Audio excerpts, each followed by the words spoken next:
Okay, good morning. It's November 17th, Monday morning, and today we're starting Malachim Beis. Okay? So first, a very important thing to know is Malachim Aleph, Malachim Beis is the same sefer. It's all listed as in Tanakh as the same sefer. It was by in the Greeks, they wrote it down as two svarim, but really it's one sefer. For us, it's just a convenient as a newest chachas, but really it's the same thing. Exactly. It's an excuse to make a good siyum, but really it's all the same thing. It's the same sefer. Okay. So now, today's a short Perek, and let's get right into it. So, Perek of the end of Malachim Beis, Malachim Aleph ended off that HaKadosh Baruch Hu told Achav that Achav is going to be punished because of what desire. However, since Achav did some sort of small tshuva, he acknowledged Hashem. So therefore, Hashem said, in your days during your lifetime, you're not going to be punished, but your children are going to be punished. The only punishment he got in his lifetime is at his death. He had the dogs lick up his blood. Just interesting thing about the dogs looking at the blood. So we spoke the other day. Where did the dogs lick up Achav's blood? So we said Rashi says it happened in the Shomron because Novos died in the Shomron. Radak brings down that it happened in Yazriel. Meaning he died in the Shomron and it went to Yazriel. My son Avi this morning, he just showed me it's Gemara in Megillah. The Gemara says in Megillah, it's interesting, a little bit different. I don't know Step Shad the Gemara. I'll read the Gemara. The Gemara seems to say that on a certain day there'll be a big hesped in Shalayim. It'll be like Kemispera, the Achav and Amri, like the hesped of Achav, the son of Amri. And the Gemara says the Katal Yaseh Hadrimain ben Betarinaim ben Ramat Gilad. It seems like it says that this person Hadrimain killed whatever his name is. It killed and it happened in Ramat Gilad. So he died in the Shomron, Yasriel, Ramat Gilad. I'm not sure, unless the Gemara means that it's during the war of Ramat Gilad, maybe it means. But still shver, because who killed him? Rashi seems to bring out from the Gemara later that it was Namoin. So who killed him? Just some interesting point out. Anyways, let's go back. Let's get started. So Pasuk Aleph, Malachim, Beis, and we're starting. Yivsha, Moya, B'Yisrael, Achim, Achim. So now, again, we ended off last time saying that Eliyahu HaNavi told him that during your lifetime you're not going to be punished, but your children the punishment's going to happen because he told the Nach exactly. So now all of a sudden Moav comes, the Moav rebels. This is the beginning of the nevuah coming true that the punishment didn't happen after his lifetime. Moav rebels against Klal Yisrael, against Yisrael. What was the pshat? It was the Barbanel brings out Mida Keneged Mida, just like Achav's son. Well, we'll see in a second. He'll come in a minute. You know who he is. His name is Ahazyahu. Just like Ahazyahu went ahead and rebelled against Hashem, so too Maya rebelled against Klal Yisrael. What do? So Maya always paid taxes to Klal Yisrael. So we'll see in Perek. This is really Perek. We'll get to it that they decided no more taxes and it starts. Anyways, in the meantime, today's a very interesting story of Ahazyahu. So we said Ahazyahu takes over after Achav, and he's the king for 2 years. It's like the pasuk. All of a sudden, one day, Vayif Ahazyahu ba'al Ashkova ba'al Yosai. Ahazyahu was in some sort of attic, and suddenly he falls through the lattice. The lattice is like a kind of like a sky roof. It's like a chassis ve'eriv, and he goes and he falls right through. And Hashem b'Shamrain, and this happened in Shamra Yachal. He gets very sick, and what does he do? Yishav Chalochem v'Yomi Aleihem v'Chu Dirshu Baal-Zevuv. Go after the Baal-Zevuv and ask which was Elihei Ekron, the Avodah of in the Ekron. Am I going to live through this or not? So again, what happens? The new Melech Ahazyahu, he falls through the sky roof and he gets very sick and he's going to die. Now, what does he do? Right away, he says, "Go ask the Baal-Zevuv, find out if I'm alive or not." So a couple of points here. First of all, he fell through the sky roof. What happened? So Mefarshim bring down that the Gemara says that Abamis is better than Batlu, but you can still get the punishment. What does that mean? Let's say someone's Chayaskila, whatever it is, so he'll go fall off the roof. So they bring down that Ahazyahu was getting a kind of skila, and he fell right through the roof like skila. And what did he do? He had a chance to do tshuva. We'll see in a minute how he didn't do tshuva. But that's the first thing. Now, so Ahazyahu says, go after this Baal-Zevuv, find out. Why did Ahazyahu say? Why did he say to go after the Zevuv? Because normally in those days it was the Baal who was the Avodah. But he knew it didn't work. Ahazyahu. So he said, you know what? Go after the Zevuv. Try a new Avodah. Who did the Avodah? The Zevuv. So it's a two pshat. Either we know what Shlomo Melech married Bas Paroi. What happened was So Baspira was the shtickle of a Zara girl, and she brought different Avodah Zaras in the house. Very more brings down like brought that in the night they got married, there was like thousands of songs Avodah Zaras. Very interesting. Anyways, so she tells her husband Shlomo Melech, she's like, can you give me some sort of something to serve my Avodah Zara? So Shlomo Melech had a little fly in his hands. He threw it at her. He said, "He has a fly." So she said, "Oh, fly? No Avodah Zara. The fly, the Zevuv." So that's this Avodah Zara that he went. The Baal didn't work anymore; it was broken. He said, "Let me try new Avodah Zara." There's another shot I saw. What's the Avodah Zara with the fly? Because if people die, the body gets swarmed with flies. So the Avodah Zara, to know what the story of someone's life, they're going to die, they're not going to die, it was the fly. So they're like, okay, go after the fly, but find out if I'm going to live or not. Okay, anyways, let's go back. So Ahazyahu, he's dying, and he says, go find out if the Avodah Zara of the fly, if I'm going to live or not. Pasuk Gimel, Malach Ashadiber, Eliyahu HaTishbi. So now suddenly Akash Baruch Hu sends a Malach to Eliyahu, and he says, go, Kum alei likras malchei melch Shamron. Go send the message to the melch Shamron, and find out. Tell him rather. I believe Kim Yisrael. There's not enough Hashem's in Yisrael. Atam hochim lidosh Baal-Zevuv. There's not enough gods in Akash Baruch. You have to go to this Vuv like far fetched. Time to do tshuva. Get the message. You just fell off the roof. You're dying. So now why is it called melch Shamron?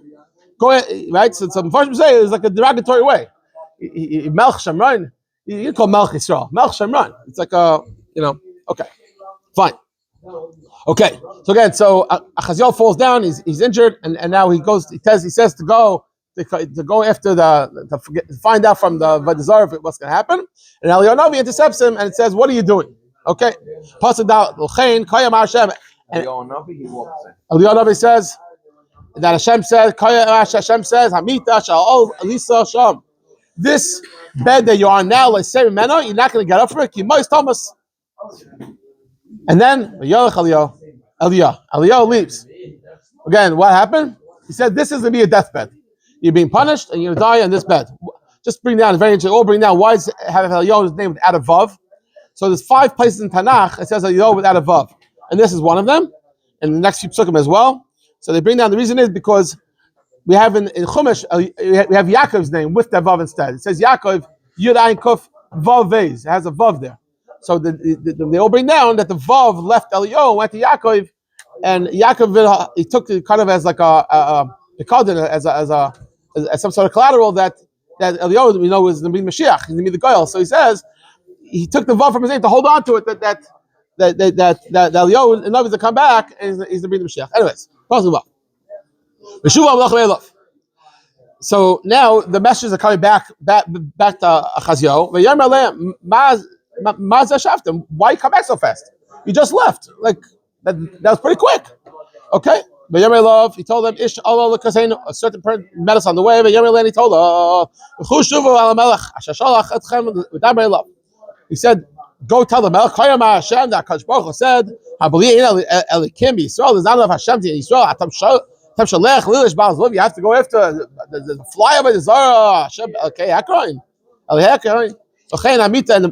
he says, and the Navi said, that this bed that you're on now, like you're gonna die. The vu is you're gonna die because you didn't get the message and you didn't do tshuva, and that's it. Your time is gonna expire. Pasuk Zayin. And so now Ahazyahu, he said, how do you look? I want to know who he was. How do you look? He said, I love Ish Baal-Zevuv. He had a lot of hair. The Azor, and he had some sort of like belt, like around his waist. What? He had some sort of belt. And he said, Eliyahu HaTishbi. This person is Eliyahu HaNavi. So he said, I recognize him. He's Eliyahu HaNavi. It's just a couple of points. So first of all, Baal-Zevuv, some of us say Eliyahu HaNavi was a Nazir, and this guy had a lot of hair. The idea of the belt that Mefashim bring down the Chazal that he made the belt out of the aisle from the Akedah. And what's the name? Eliyahu. Eliyahu stands for Eliyahu, like from the aisle of Hashem, from the Akedah. And why did he wear it? Because earlier we said Eliyahu HaNavi was the one that wasn't. He wasn't having it wasn't done close on Klal Yisrael. So now he wore a belt to always remind him of Klal Yisrael, of the Akedah, of the Rachmei Shemayim.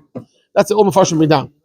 So Eliyahu always wore that special belt, and he had a lot of hair. Okay, so now as Ahazyahu said, he's Eliyahu HaNavi. Now why did he recognize Eliyahu HaNavi? Because until now, who was the Navi in between? It was Michayahu, right? He's the one that gave the nevuah.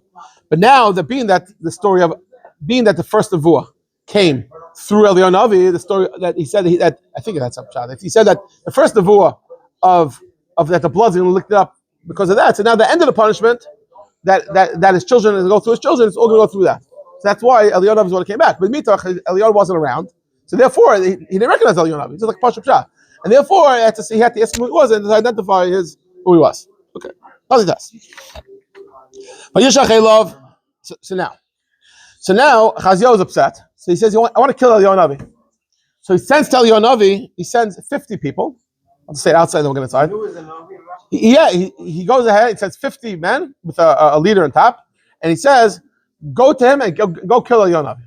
So let's see the passage. So he sends an officer, Ahazyahu sends an officer of 50 people, with 50 people, and they went up to Eliyahu, they went up the mountain. Eliyahu HaNavi is on top of the mountain. He said, he said, the king said, come down. If you notice, the Eliyahu is at the top of the mountain, and they're going up a little bit. Okay, they went up. Now, which mountain is this? From first down, it was Har Carmel. It's just interesting because we'll see in a second. Exactly. This is where Eliyahu HaNavi is exactly his mountain. Pasuk Yud. So Eliyahu